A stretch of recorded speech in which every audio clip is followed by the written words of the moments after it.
बड़ी खबरों के साथ मुख्यमंत्री पुष्कर सिंह धामी ज्ञान कला और संस्कृति की पावन भूमि बिहार पहुंचे, जहां उनका पटना एयरपोर्ट पर भव्य स्वागत किया गया। वहीं एयरपोर्ट पर बड़ी संख्या में मौजूद बीजेपी पदाधिकारियों, कार्यकर्ता और स्थानीय लोगों ने पारंपरिक अंदाज में फूल मालाओं के साथ उनका अभिनंदन किया।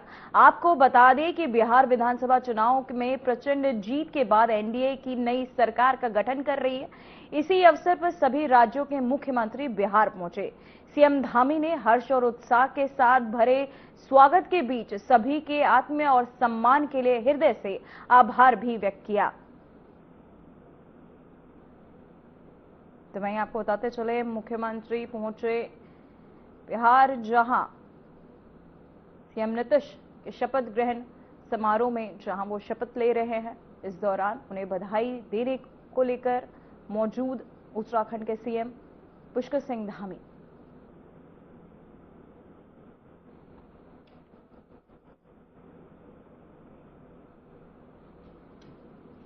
तो वहीं आपको बताते चले, एयरपोर्ट पर हुआ सीएम पुष्कर सिंह धामी का भव्य स्वागत, जहां शपथ ग्रहण समारोह में हिस्सा लेने पहुंचे पटना सीएम पुष्कर सिंह धामी। इस अवसर पर सभी राज्यों के मुख्यमंत्री भी बिहार पहुंच रहे।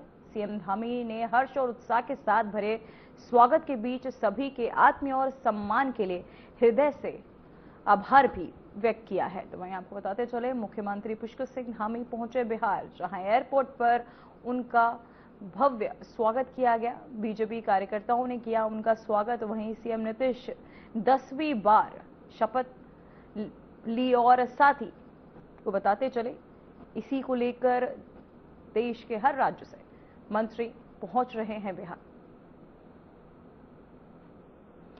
तो वहीं खबर देहरादून से, जहां लोक गायक गोविंद दिगारी के पिता हिम्मत सिंह की तबीयत जानने के लिए मुख्यमंत्री पुष्कर सिंह धामी अस्पताल पहुंचे। उन्होंने अस्पताल में मौजूद चिकित्सा टीम से उपचार प्रक्रिया, रिपोर्टों और वर्तमान स्वास्थ्य स्थिति की विस्तृत जानकारी ली।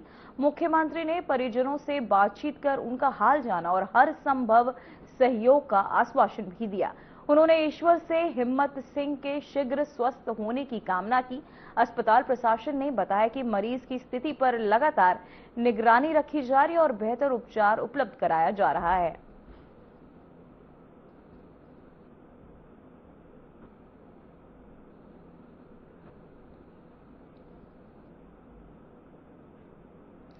तो वहीं देहरादून के मुख्य सेवक सदन में आयोजित सोशल मीडिया मंथन कार्यक्रम में मुख्यमंत्री धामी ने शिरकत की। इस अवसर पर उन्होंने कंटेंट क्रिएटर्स, इन्फ्लुएंसर्स से राज्य की सामाजिक उपलब्धियों के व्यापक प्रचार प्रसार पर चर्चा की। कार्यक्रम को संबोधित करते हुए मुख्यमंत्री धामी ने कहा कि आज सोशल मीडिया के जरिए नेतृत्व और जनता के बीच संवाद का दायरा और प्रभाव काफी बढ़ गया। इसी कारण वे विश्व के सबसे अधिक फॉलो किए जाने वाले नेताओं में शीर्ष स्थान पर हैं। दुनिया के सबसे अधिक लोग आज उनको फॉलो करते हैं और आज उन्होंने, प्रधानमंत्री जी ने डिजिटल माध्यम को लोकतंत्र मजबूत करने का, डेमोक्रेसी को ताकत देने का एक सशक्त माध्यम बना दिया है। आज देश के नागरिकों को सरकार के प्रत्येक योजना, प्रत्येक निर्णय और नीतियों की जानकारी सभी तुरंत जो है मोबाइल में प्राप्त हो जाती है। और प्रधानमंत्री जी की प्रेरणा से ही हम उत्तराखंड में भी डिजिटल उत्तराखंड निर्माण के लिए आज संकल्पबद्ध होकर काम कर रहे हैं। हमने राज्य में सोशल मीडिया के माध्यम से शासन को पहले से कहीं अधिक पारदर्शी और उत्तरदायी और जवाबदेही तय करने का भी माध्यम बनाया है। आज मुख्यमंत्री कार्यालय से लेकर राज्य के विभिन्न विभागों में, पुलिस विभाग, सभी से जनता आज सीधे कम्युनिकेशन कर सकती है, सीधे जुड़ सकती है, सीधे संवाद कर सकती है। और पहले के समय में ये शिकायतें दर्ज कराने के लिए बहुत लोगों को परेशानी उठानी पड़ती थी, चक्कर लगाने पड़ते थे, कार्यालयों में जाना पड़ता था। परंतु आज सोशल मीडिया के माध्यम से, ट्वीट के माध्यम से, फेसबुक के माध्यम से तत्काल इसका समाधान भी मिल जाता है। मैं स्वयं भी प्रत्येक दिन सोशल मीडिया प्लेटफॉर्म पर आने वाले जो सुझाव हैं, शिकायतें हैं, जन समस्याएं हैं उसकी मैं मॉनिटरिंग करता हूं, मैं देखता हूं। कई बार सिर्फ एक पोस्ट लाइव के कारण किसी बच्चे का इलाज भी संभव हुआ है, उनको मदद भी मिली है, किसी बुजुर्ग की पेंशन बहाल भी हुई है, किसी सड़क की मरम्मत को तेज गति मिली है जो काफी दिनों से अटकी हुई थी, या किसी आपदा में फंसे हुए लोगों को सुरक्षित बचाने में भी सहायता मिली है, जो संवाद को सरल बना रहा है, पारदर्शी बना रहा है और प्रशासन को भी बहुत संवेदनशील बनाने का काम कर रहा है। परंतु जैसे ही सोशल मीडिया जैसे प्रभावी हथियार का, जहां ये सब एक तरफ से इतने सारी सहायता हो रही है, लाभ मिल रहे हैं, वहीं कहीं न कहीं तेजी से इसका दुरुपयोग भी बढ़ रहा है।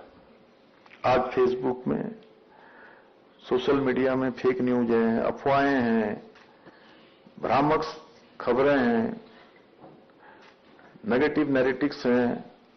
ये माध्यम से समाज में आज जो एक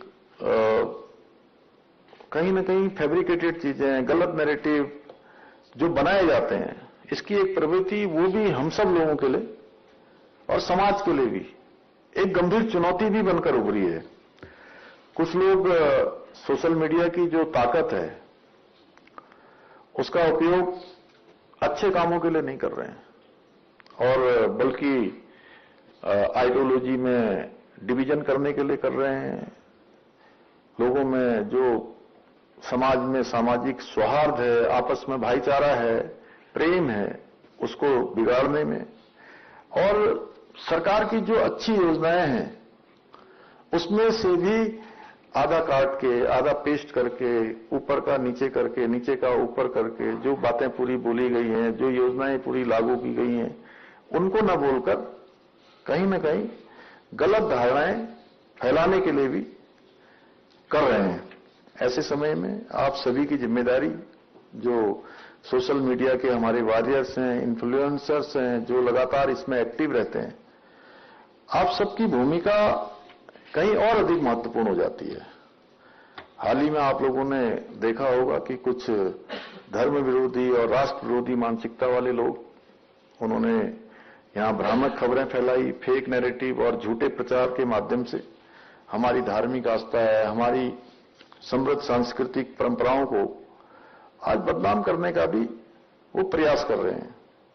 और अभिव्यक्ति की जो स्वतंत्रता की आड़ में किए जाने वाले ऐसे प्रयास हमारी परंपराओं, संस्कृति और सामाजिक समरसता के लिए बहुत गंभीर खतरा है। यह हम सब लोगों के लिए एक बड़ी चुनौती है। ऐसे समय में हम सब की जिम्मेदारी बन जाती है, हमारी ड्यूटी बनती है, दायित्व बनता है कि कोई भी गलत खबर, भ्रामक खबर, तथ्यहीन या एंटी सोशल चीजें, समाज विरोधी सामग्री को न केवल तत्काल उसका फैक्ट चेक करें, बल्कि तथ्यात्मक रूप से जानकारी भी लोगों तक पहुंचाने का काम हम सबको करना चाहिए। साथियों, कई बार कुछ नेगेटिव कंटेंट क्रिएटर्स सरकार, समाज और धर्म और प्रदेश के गौरव से जुड़ी हुई जो खबरें हैं उनको तोड़ मरोड़ कर और भ्रामक तथ्यों के साथ प्रस्तुत करके अधिक व्यूज और लाइक बटोरना चाहते हैं। लेकिन हमें ये समझने की आवश्यकता है कि जो प्रसिद्धि है और फॉलोअर्स की दौड़ के बीच एक बारीक रेखा होती है। जैसे कई बार बोलते हैं ना, स्वाभिमान और अभिमान, स्वाभिमान और अभिमान, उसके बीच में इतनी बारीक लकीर होती है कि कई बार हमको पता ही नहीं लगता। हम सोचते हैं हम स्वाभिमानी हैं और वो हमारा स्वाभिमान कब अभिमान में बदल जाता है। उसी प्रकार से ये जो प्रसिद्धि और फॉलोअर्स की दौड़ है, इसके बीच में भी एक बारीक रेखा है और हमारी नैतिक जिम्मेदारी और सामाजिक कर्तव्य की भी होती है। उसको भी हमको समझना होता है। जो क्रिएटर्स इस रेखा को समझ लेता है वो समाज को सही दिशा दे पाता है, समाज को अच्छा मार्गदर्शन कर पाता है, और जो नहीं समझ पाता है वो अनजाने में ही सही लेकिन गलत नैरेटिव्स का हिस्सा बन जाता है। उत्तराखंड देवभूमि के मूल स्वरूप की रक्षा के लिए लैंड जिहाद, लव जिहाद, थूक जिहाद, धर्मांतरण रोधी कानून, दंगा रोधी कानून के माध्यम से अराजक तत्वों के खिलाफ ठोस कदम उठाए हैं, और ये कदम देवभूमि के अस्तित्व को बचाने के लिए, मूल स्वरूप को खराब न होने देने के लिए ये कदम हमने उठाए हैं, जो हमारे आज के लिए भी जरूरी है और हमारी आने वाली पीढ़ियों के लिए भी जरूरी है, आने वाले सालों के लिए भी जो बहुत जरूरी है। उनमें से ये हमारे जो उठाए गए कदम हैं उसका जो परिवर्तन है, जो उसका सकारात्मक रूप है, वो आने वाले वर्षों में दिखाई देगा बहुत तेजी से। इसके कारण से क्या हुआ कि जब हमने ऐसे कदम उठाए तो कुछ राष्ट्र विरोधी तत्व हैं, अर्बन नक्सल गैंग हैं, ये लोग हमारे खिलाफ सोशल मीडिया में अलग अलग नामों से फर्जी अकाउंट बनाकर फेक नैरेटिव बनाने का प्रयास कर रहे हैं। उदाहरण के लिए दें तो किसी का नाम अब्दुल कासिम है, अब नाम नहीं है, पता नहीं है कि नहीं है। किसी का नाम अर्जुन रावत के नाम से फर्जी अकाउंट बनाकर खुद को उत्तराखंड का मूल निवासी बताकर समाज में भ्रम फैलाने वाली पोस्ट करते हैं। और आप देखेंगे तो कई बार प्रियंका कुमारी लिखा हुआ आ जाएगा, कहीं पर कुछ और आ जाएगा। मैंने भी एक दो बार देखा कि अरे ये कौन प्रियंका कुमारी है, न तो उत्तराखंड में कोई पता दिखाई दे रहा है, न कोई फोटो दिखाई दे रहा है, न कोई पहले की पोस्ट दिखाई दे रही है। अभी 10 दिन में अकाउंट बना है और इसमें जो है 50,000 व्यूज आ गए एक साथ, 1,000 नीचे कमेंट लिखे हुए आ रहे हैं, और 1,000 कमेंट में से 950 कमेंट तो नेगेटिव है सरकार के खिलाफ, मेरे खिलाफ, उसमें केंद्र सरकार के खिलाफ, इस सब के फेक नैरेटिव। तो मैंने कहा अरे ये कैसे हो गया, इतना खराब तो नहीं है हम लोगों की परफॉर्मेंस। तो वहीं उत्तराखंड के विधानसभा चुनाव में अभी 1.5 वर्ष का समय बचा है, लेकिन मंगलौर विधानसभा से हरियाणा के पूर्व कैबिनेट मंत्री करतार सिंह भडाना ने अपनी सक्रियता दिखाते हुए बड़ा दावा किया है। उन्होंने कहा कि मंगलौर विधानसभा क्षेत्र में जितना कार्य वर्तमान विधायक काजी निजामुद्दीन कराएंगे, उससे भी अधिक कार्य वह इस क्षेत्र में कराते रहेंगे। वहीं भडाना ने बिहार में बीजेपी की हालिया जीत पर टिप्पणी करते हुए कहा कि इस वक्त देश ही नहीं बल्कि विदेशों में भी प्रधानमंत्री नरेंद्र मोदी के नाम का डंका बज रहा है, जिससे पूरा देश प्रभावित है। इसी प्रभाव के चलते बिहार में बीजेपी को प्रचंड जीत मिली है।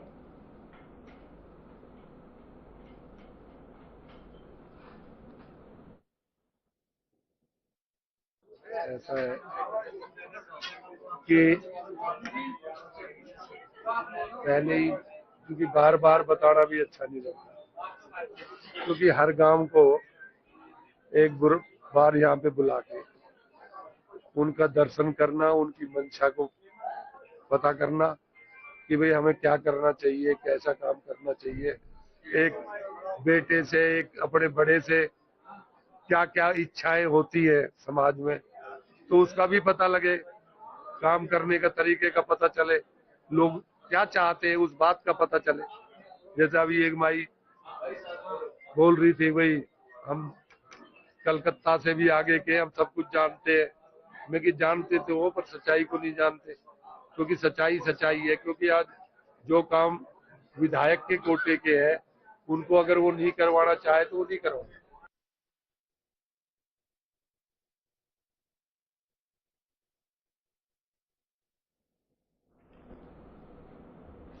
तो वहीं उत्तराखंड में खनन सुधारों में एक बार फिर देश भर में पहला स्थान हासिल किया है।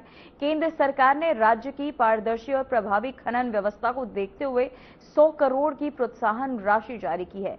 इससे पहले अक्टूबर 2025 में भी राज्य को 100 करोड़ मिले थे और अब कुल प्रोत्साहन राशि 200 करोड़ हो गई है। मुख्यमंत्री पुष्कर सिंह धामी के नेतृत्व में राज्य ने माइनर मिनरल रिफॉर्म्स के लिए निर्धारित 7 में से 6 सुधार सफलतापूर्वक पूरे किए हैं। केंद्र सरकार ने अपनी आधिकारिक रिपोर्ट में कहा कि उत्तराखंड खनन सुधारों में सबसे प्रभावी और तेज राज्य है।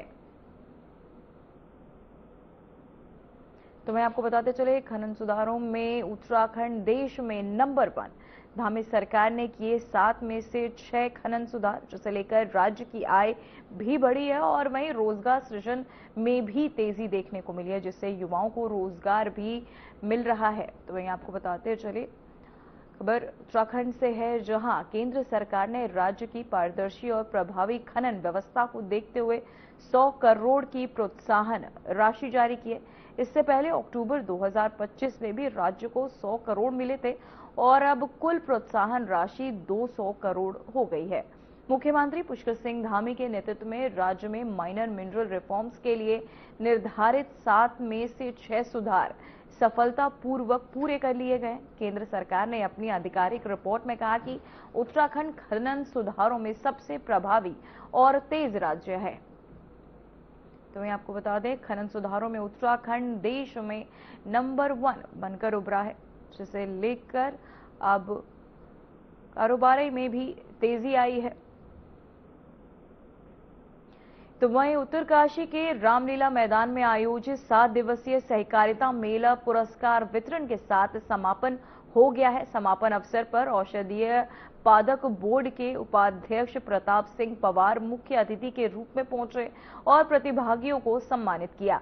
वहीं अंतर्राष्ट्रीय सहकारिता वर्ष 2025 के उपलक्ष्य में 13 से 19 नवंबर तक सहकारिता विभाग और जिला सहकारी बैंक द्वारा ये मेला आयोजित किया गया था। मेले में प्रतिदिन कई विभागों ने सरकार की जन कल्याणकारी योजनाओं और दीनदयाल उपाध्याय सहकारिता किसान कल्याण योजना की जानकारी दी। जिला सहकारी बैंक द्वारा किसानों और लाभार्थियों को चेक वितरित कर वित्तीय सहायता भी प्रदान की गई। तो वहीं आपको बताते चले 7 दिवसीय सहकारिता मेले का समापन, जहां पुरस्कार वितरण के साथ ये समापन आयोजित किया गया।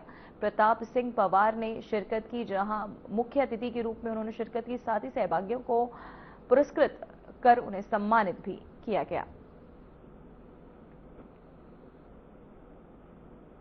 तो वहीं देहरादून में ड्रग फ्री कैंपस अभियान के तहत दून पुलिस ने बड़ी कार्यवाही करते हुए प्रेमनगर क्षेत्र स्थित एक निजी शिक्षण संस्थान में औचक निरीक्षण किया। इस अभियान को पुलिस प्रशासन और स्वास्थ्य विभाग की संयुक्त टीम ने अंजाम दिया। निरीक्षण के दौरान 10 छात्रों में ब्लड सैंपल लिए गए, जबकि 45 छात्रों में मेडिकल जांच की गई।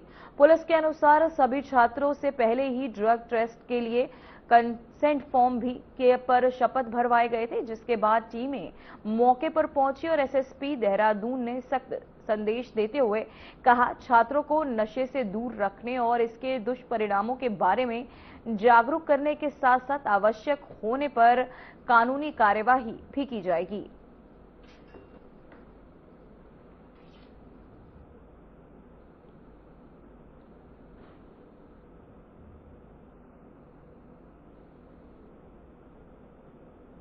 तो वहीं पौड़ी गढ़वाल जनपद के पाबो पैठानी मार्ग पर सुबह बड़ा हादसा होते होते टल गया।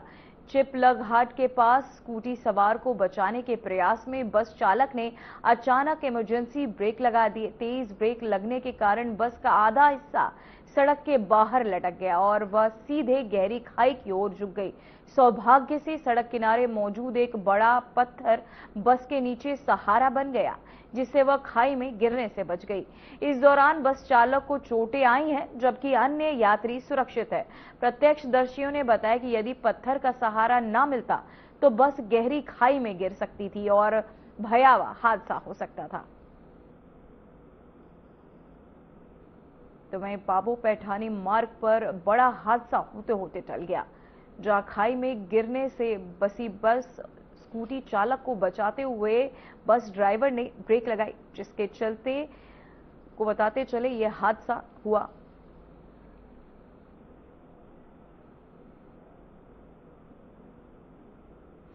तो वहीं हरिद्वार पुलिस की जीरो टॉलरेंस नीति एक बार फिर कारगर साबित हुई है, जहां पुलिस ने रुड़की क्षेत्र में बंद घरों को निशाना बनाकर चोरी करने वाले एक शातिर चोर को गिरफ्तार किया। आरोपी ने पुलिस के करीब 15 लाख रुपए मूल्य के सोने के जेवरात बरामद किए हैं। तो वहीं आपको बताते चले, आरोपी से पुलिस ने जेवरात बरामद कर आगे की छानबीन भी शुरू कर दी है, जहां जानकारी के अनुसार आरोपी ने शेयर मार्केट में पैसा डुबोने और कर्ज बढ़ने के बाद चोरी की वारदातों को अंजाम देना शुरू कर दिया था।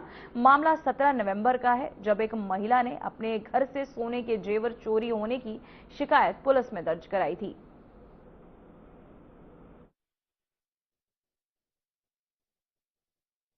थाना रुड़की में 7 तारीख को एक तहरीर मिली थी, जिसमें वादिनी ने ये बोला था कि रात के समय उसके घर से, जब वो घर पे नहीं थे, तो करीब 15-16 लाख का सामान, आभूषण और नगद सामान चोरी हो गया है। तो इस सूचना पर पुलिस ने तुरंत मुकदमा दर्ज किया, टीमें बनाई गई और टीमों ने लगातार काम किया। तो सीसीटीवी में उस पर्टिकुलर समय में एक संदिग्ध व्यक्ति मिला था। उसके बारे में और डिटेल से काम करने पर थाने ने एक आकाश शर्मा नाम के व्यक्ति को पकड़ा, जिसने सख्ती से पूछताछ करने पर अपने जुर्म को कबूला। और अच्छी बात यह कि जितना माल उस चोरी में गया था वो सारा का सारा रिकवर हो गया। चोर जो है वो शेयर मार्केट में पैसा लगाने का आदी है। वहां घाटा होने पर कहता है कि मैं चोरी से इसको भरपाई करने का प्रयास कर रहा था। तो थाना रुड़की ने एक अच्छा काम करके इसके लिए सब लोग बधाई के पात्र हैं। तो वहीं खबर रामनगर से, जहां कुमाऊं में उद्योगों के विस्तार को लेकर बड़ी हलचल दिखी, जब गढ़वाल कमिश्नर विनय कुमार पांडे हेलीकॉप्टर से अचानक रामनगर पहुंचे और नेपा फार्म का निरीक्षण किया। इस दौरे को सामान्य विजिट नहीं बल्कि कुमाऊं के औद्योगिक भविष्य की रूपरेखा माना जा रहा है। कमिश्नर ने काशीपुर रामनगर के बीच मौजूद विशाल भूमि का ग्राउंड असेसमेंट किया और बताया कि नेपा फार्म पावर पॉइंट नई औद्योगिक इकाइयों और बड़े इंफ्रास्ट्रक्चर प्रोजेक्ट के लिए महत्वपूर्ण विकल्प बन सकता है। प्रशासन अब नेपा फार्म की भूमि का सर्वोत्तम उपयोग तय करने में जुटा है। वहीं कमिश्नर का कहना है कि ये अभियान युवाओं के लिए रोजगार और निवेश की नई संभावनाएं खोलने वाला कदम है। नेपा फार्म यहीं पे पास में है, भी वहाँ भी विजिट करने जा रहे हैं। और अभी हम लोग खुरपिया और जो फल नगर के पास है प्राक फार्म, तो आपको पता है कि खुरपिया में भारत सरकार ने एक इंडस्ट्रियल स्टेट डिक्लेयर किया है अमृतसर कोलकाता कॉरिडोर में। तो अब उसका हम लोग फाइनल स्टेज पर काम प्रारंभ होना है, तो उसकी साइड विजिट के लिए आया था मैं। और वहाँ जो कुछ हमारे इंडस्ट्रियलिस्ट उनसे भी हमारी मीटिंग हुई। यहाँ से कुछ ही दूर पर नेपा फार्म भी है, अब वहाँ जा रहे हैं हम लोग। और जाकर वहाँ भी हम लोगों को ये देखना है कि जो लैंड हमको मिली है उसका हम बेस्ट इस्तेमाल क्या कर सकते हैं। तो इसी सिलसिले में मैं यहाँ आया हूँ। फिलहाल उत्तराखंड की खबरों में इतना ही। मुझे दीजिए इजाजत। नमस्कार।